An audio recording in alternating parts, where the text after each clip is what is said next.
Oh, mais elles ont la forme, celles-là. Surtout, ces brebis n'ont rien à craindre puisqu'elles ne sortent plus. Elles doivent en effet mettre bas dans peu de temps. En revanche, dans son troupeau qui pâture sur les hauteurs de Levins, Vincent de Souza a récemment subi de grosses pertes. 8 de ses bêtes ont été tuées par le loup ces 10 derniers jours. Un carnage s'expliquant notamment par la chaleur qui pousse les brebis à se nourrir la nuit, ce qui rend impossible une protection à 100%. Si je garde le troupeau, mais la nuit, à un moment, je vais dormir quand même. Et puis le matin, j'essaie de me lever.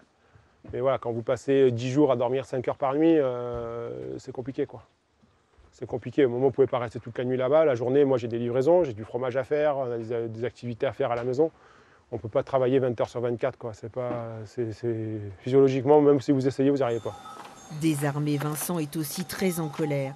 Il estime que les services de l'État l'aident de moins en moins à lutter contre les attaques de loups, des pertes qui constituent une catastrophe financière autant qu'une épreuve morale. Déjà, on est indemnisé uniquement sur les pertes qui sont retrouvées. Là, sur les 8 brebis attaquées, j'en ai retrouvé que 3. Et ensuite, après, il y a des barèmes qui ne couvrent pas tout. Et là, aujourd'hui, j'ai plusieurs milliers d'euros qui ne vont pas être indemnisés. Après, l'autre perte, le but, c'est pas élever des moutons pour qu'ils se fassent dégommer dans la montagne ou dans la colline ou autour du village.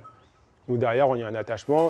Comme d'autres professionnels, Vincent de Souza va se battre pour préserver son activité. Cet élevage ovin en voie de disparition dans les Alpes-Maritimes, avec 30 000 brebis de moins qu'il y a 20 ans.